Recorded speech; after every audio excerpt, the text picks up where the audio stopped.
Hello YouTube, Robin Hood Bricks here, and today I'm thinking of adding another building to continue our boardwalk, right about here. So my boardwalk area is quite bustling already, with lots of street performers, ice cream vendors, obviously the beach right next to it, the shrimp shack, and so on. I've still got a lot to add, I think. Beach party at the end here. Fish and chip shop with that wonderful new fish sign, which I like very much. But then we've got kind of a bit of a space outside the fish and chip shop, and then a continuing big gap until we link back up with the pavement and the cutaway for the subway station and the shops and so on. So really, I want to fill in some of this gap with another building here on the corner. And to mix things up, I think I'm going to place that kind of a diagonal angle, kind of like we're framing it now, to give a bit of contrast. And then we'll be able to see that from the main viewing angle and everywhere else in the Lego room. So that's what I'm planning today. And as for what that building will be, well, I'm thinking we still haven't resolved the question of where this lady got her beers from. And why he's drunk so much, more beers and so on. And some people suggested that might have been from the diner, but I don't think they're selling alcoholic drinks. Or maybe the Highlander over here. But I'm not sure that is either. So what I think we need is a second British pub. Fantastic. So we're down on the build desk now. And I always intended to have more than one pub in Brick Nottingham. The first one, of course, is the Crown Inn, which is built up against Castle Rock underneath the castle. And that was sort of more of what I think of a real ale pub with people who enjoy a dark beer and a bit more flavour and so on. And then I think of the other sort of main type of pub in the UK being a bit more of a lads pub, probably selling a lot more lager, with tables outside and maybe a lot more life and sport on the TV and things like that. So I thought I'd go for one of each, and this is that second one.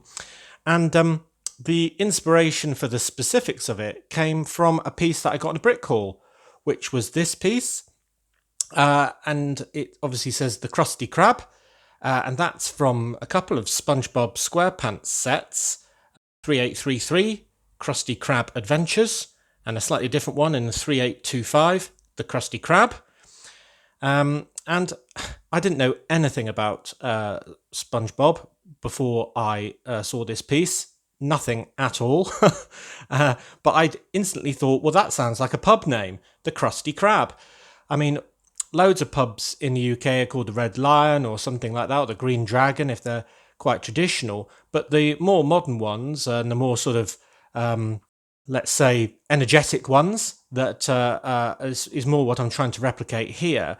I've got quite sort of fun names, and there's even one called, or was one in real life Nottingham, called the Crafty Crow, for example. So the Krusty Krab sounds right up that street. So I'm very keen to use that as the name of a pub. Now, the thing that then came from that is that the Krusty Krab was quite a fun set. Basically, it's a kind of fast food restaurant in Bikini Bottom, where they all live in that programme. And it's modelled on a lobster trap, the building.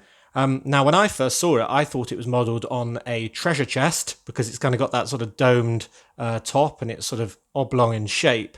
But I see that I was wrong, that it is definitely a lobster trap. And there's a character called Mr. Krabs who runs that fast food place where they sell the Krabby Patty, which is apparently incredibly popular and successful. So I thought if the Krusty Krab was modelled on a lobster pot in Bikini Bottom, maybe it should also be modelled on a lobster pot in Brick Nottingham. And the motto, after reading about this on Wikipedia, of the real-life Krusty Krab, if you can call it that, is the finest eating establishment ever established for eating. So I thought, given this was a pub, perhaps its motto would be the finest drinking establishment ever established for drinking. So that's the backstory to this pub based on a SpongeBob SquarePants set. Or as they say in France, which is quite funny on the label, Bob l'Éponge. Probably ruined the pronunciation of that, but Bob the Sponge. I thought that was quite a fun name as well. So, right, we'll put that back there with Robin and then start the build. So I'm going to mount this diagonally, as I said, on the base plates just for a bit of variety. And therefore, I definitely do need to have some plates to use as the floor, because otherwise it's going to be very hard to attach the sort of four walls to the base plate at that angle. So this will make it removable and all the rest of it. So I'm going to use this configuration of dark bluish grey plates. And just to start me off as a reference point, I'm going to have some grill pieces as kind of grating at the front door. Then just to join all these bits together, I have some brown brick. Now the original didn't have a back, and I don't mind buildings not having a back, generally speaking, but here the back is going to be on the road, which might be a bit odd because it kind of looked like you could walk into the pub and then straight onto the road. So I think it definitely needs a back for that. But also, you'll be viewing from this angle, from the second standing hole near the station, and you'll see right into it by looking over the crossing. So I think in this particular case, we definitely do need a back on this pub. Now, much like the original, I'm going to use lots of these palisade bricks spaced in between rows of normal bricks, just to give it that sort of rustic corrugated feel of the lobster pot. And then back to normal bricks. Now the back is going to be fairly featureless because it does have the monorail stanchion there, and although you can see it, you do want a back on it. It doesn't have to look that pretty. So I'm just trying to make it as functional as I can. So I'm just going to have 3 windows equally spaced on the back for a bit of light, but otherwise I'm going to have it just pretty much a solid wall. Now at this point I was thinking that maybe this pub also sold fantastic cocktails, because I've got this piece here and I thought I could even put it in between a couple of the windows, but I really don't like the look of that from the back. And I thought if this is going to be a real beer swilling pub, then maybe it'd be better without that. So I decided against it, and I'm just going to add more bricks to continue that theme that we had going up below. And I've got a couple of modified bricks with a stud on the front, which will become interesting later. And then I want the roof to be able to be lifted off, so we can peer inside and look in it. So I'm doing a tile layer as well, so we can lift the entire top of our Krusty Krab off. I think that will be a nice feature as well. So there's our pretty plain back wall. Now, to have enough brown bricks to complete this, I've actually had to pretty much raid all the bricks I've been buying to build trees with, because it's all using exactly the same pieces. And one of those is these sort of pillar pieces. I basically didn't have enough brown bricks to get across, and I thought if I used a pair of these, it would bridge the gap. And I think that actually works quite well, actually, considering, because it kind of fits in with the palisade bricks, so I don't mind that at all. And I actually had a couple of these very old window frames. They're not the normal ones, because normal ones would be 6 tall. These are actually only 5 tall, with a couple of 5 tall pieces of glass in as well. So I thought I'd use those here because I only needed 2. So here's the same setup for the other side wall. Now again, these sides aren't going to be seen to any real great extent, so they can be quite plain. Then the front. Now, the original didn't have any window frames or glass in at all, because after all, it is a lobster pot, and under the sea, I guess they all swam through the windows. I've got no idea. But I'm going to have glassware and window frames in. So that is a sort of setup for one side of the door and another one for the other side. It's kind of got that sort of bay type window type look, because the doors in the middle will be recessed. So there we are, a very sort of simple box with a bit of detail in that it's sort of recessed at the main door, quite regular windows. So far, so not very exciting, but I think we're going to have a lot more excitement inside and also on the top because of that lovely curved roof. So yeah, a good foundation. So before we start messing around with the complicated curved roof, I think we should do the insides. And we've got quite a lot of room, so that's good. I've tried to make this as big as possible for fitting in the spot that we've chosen, just so we can have a decent interior, because if it was really small, it'd be quite hard to put much in it at all. And the first thing, which is the reason why I've got these modified bricks up here, is that I thought this place should be showing some live sport, because this sort of pub always seems to have sport on the TV. Now this is from the set 60203 ski resort. I didn't buy all of that set, but I did just buy the winter sports shop, and that's already done with a great big Yeti on the roof instead of a TV, because I thought a TV on the roof was a bit weird really, because you'd just be blaring out sound to people on the street, which didn't seem very good. So I think having that massive sports screen inside the pub would work perfectly. So that's good. Then the original Krusty Krab set had some sort of dish pieces on a couple of round bricks, kind of like high bar tables. And I'm not sure if I like them or not, but I thought nonetheless I'll put a couple in. Just for some tables on the inside. I think it being sort of summery, not just in real life, but in, well, the day that we are in Brick Nottingham, because everyone's on the beach, I thought most people would be outside on outside tables, so I'm planning a lot of outside tables anyway. So basically this is just to give that a bit of detail through the windows, really. So then on this side, I thought I'd do a bar. So here's just a normal bar. This is pretty similar to the bar I did in the top of the main train station, except I've used different colours. So I've got a gold sort of rung on the bottom for your feet, and then a tan sort of those sort of slide pieces on modified plates as well. Now we're going to need lots of beer pumps, because we've decided that this place is pretty much going to be a beer establishment. So the way I thought I'd do that is with one of those 1x1s with the hole in, and then one of these pieces, goodness knows what that's called, but anyway, we'll put that on there, and then we can have the tap coming off like that. I think that looks pretty much like a beer tap, and there'll be a little sort of thing there to flick to start filling up a pint glass.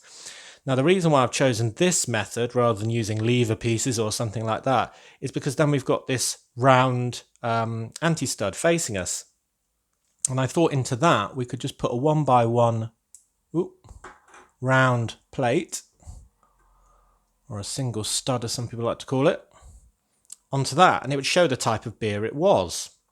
So this one would be perhaps sort of an IPA type beer or something like that. And then if I've got two more similar draft pumps next to it, then we could have one with a warm gold colour perhaps, suggesting, I don't know, quite a summery light beer, and then a trans yellow one being the lager that everyone will be enjoying in the sun. Maybe one of them is a cider or something like that, I don't know. Anyway, I thought that those three in a row like that looked quite realistic, because they always have those badges on telling you what the name is, and they've always got fun names like Bishop's Tipple or something like that. So yeah, that's good. Then I thought I'd also add a till, And I'm using the till sticker from the original set because I actually got the sticker sheet. I didn't buy the Krusty Krab set. And also there was one saying order here, so I thought I'd add that on the top, because mostly in the UK you have to go to the bar and do your ordering there rather than table service, but maybe that's the case here. So I thought I'd put that in about there, or maybe actually one more out, I'm not sure. Actually, I'm going to put that in a minute because I need more access to add some more detail. I thought I'd use this lip here just to add a couple of barrels in case they were doing some sort of promotion in the summer. Maybe they're cider barrels or something like that, I don't know. And I thought I'd have this little setup just to sort of support them. So that's those two long cheese wedge pieces. I thought that'd be quite good. So if I put that rack in, like that, and then I put the two barrels in that I've sort of joined together. Now they're not attached, but they're held. So I mean, if I really try, I can displace them. Or, and I've used old brown for one of them just for a bit of variety. But they are sort of held in place, he says, knocking it over. There we go. Yes, it's not perfect, but hey-ho. It's not going to be moved a lot. And then I can put the bar back. And yeah, it's going to have to be there. So that does overlap the door a little bit, but I don't mind because I'd rather have lots and lots of different beers and pumps and so on. Good. So I think that is probably enough for the inside, but it's looking full enough. And as long as we can see that sort of detail through the windows, which we definitely can, then I'm happy.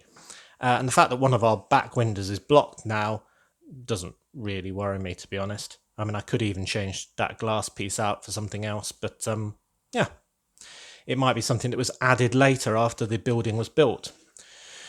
Right, so now I've got to build quite a complicated roof that obviously fits this roof pattern. That's next. Right, so the first stage of building the next layer is doing a kind of frame out of plates. And I've chosen black just so they match the tiles on the layer below. And I've done that 2 plates thick, just so it's got some strength. I mean, it's not perfectly strong, but you know, it's good enough, and I don't want it too thick. We'll be adding bricks and so on to give it some more strength. But the most important thing is that it's the right shape for the floor below, so it can kind of clip on like that. And then I can sort of tip it towards me and pull it off very easily, just being held on by 2 of those 1x4 tiles with a stud on either end. So we've got the shape, we're happy with that it fits. So now to give it a bit more strength, I'm going to have 1 layer of bricks along the back. I'm going to add a couple more plates and tiles, which may not make sense just yet, but they will do because they're going to dovetail with the roof itself. So I've got some bricks on the corner as well. So there's some strength. It's already much stronger now. So that's the back wall. And I'm going to have this sort of big curve, just like the original on the front. And I'm going to have kind of a smaller curve on the back. So it's not completely symmetrical. And that's just because of the size of the pieces. For it to have 2 of the big curved lovely bricks that are on the front, on the back, it would need to be even deeper a building, and I just haven't got that much space. So I'm going to have the lovely curve as per the original on the front, but then do my complete own design for the back.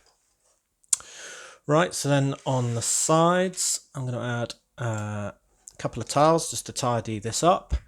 And all the holes here are not going to have glass in them, just because they're odd shapes. And the originals suffer the same issue. And also a lot of buildings, including some Lego official modulars, do have gaps that aren't actually filled with any glazing, so I don't really mind about that. The majority of them will be, especially all on the ground floor, so not a big problem. Now for the front, as I say, I'm going to use the same method of attaching it, so that's using 2 of these pieces as the original. Now they are in dark bluish grey, but it's only a very small area in question, so I'm not too worried about that. And then I'm going to, just to fill some of the gaps, because when we're dealing with plates all sort of held at an angle, there's lots of little sort of kind of sunlight gaps. So I'm going to fill in as many of those as possible. So this is just a 1x4 plate with a couple of those 2 long cheese wedge pieces on it, like that. So this is our very funny looking base of our roof.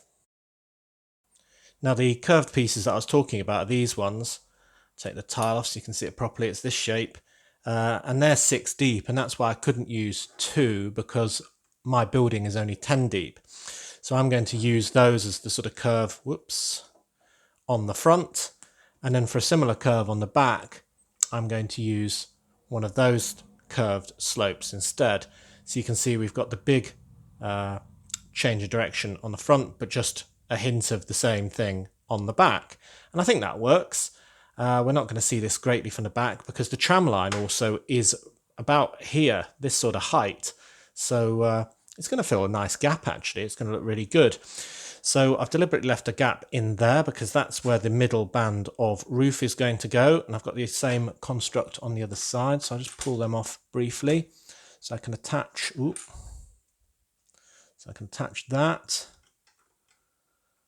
like that and like that. And then I can add that on there and that on there. So now we have got the main central structure, and I've done it that way just so the middle roof is kind of built into those sides, so I don't have to do any more sort of supporting of it at all across its length. And that means I've got kind of a 2 width sloped bit to do on the back and kind of a 4 one on the front. Now the 4 one's quite easy because, as I said, it's like the original, except for the fact that mine's longer, but essentially it's a 4 wide plate with some 2 wide plate on the top and a couple of those, modified plates that fit into these things. So when we do that, just clip that into there, clip, clip, then we can, with a bit more care than I'm doing, ratchet that back, sets it at a nice angle, and then that sort of forms that front curve of the roof of the lobster pot. Now the back one is a bit more tricky, and for that I've done this setup. So it's just a 2 long plate, and that's held on by similar pieces, but these are the modified plates with the clip, and the one that kind of takes that, which is the kind of one with a horizontal bar on it. And this whole complicated setup is so I can fit it on here. So let's just turn that over so I can do that. And it's got all these pieces just so it's very strong. And then I can tilt that, and now you see why I've left those tiles where I have. This is lower than that, and that's just because when we bend it down, you can see it all fits, and there's fewer sunlight gaps than there would have been.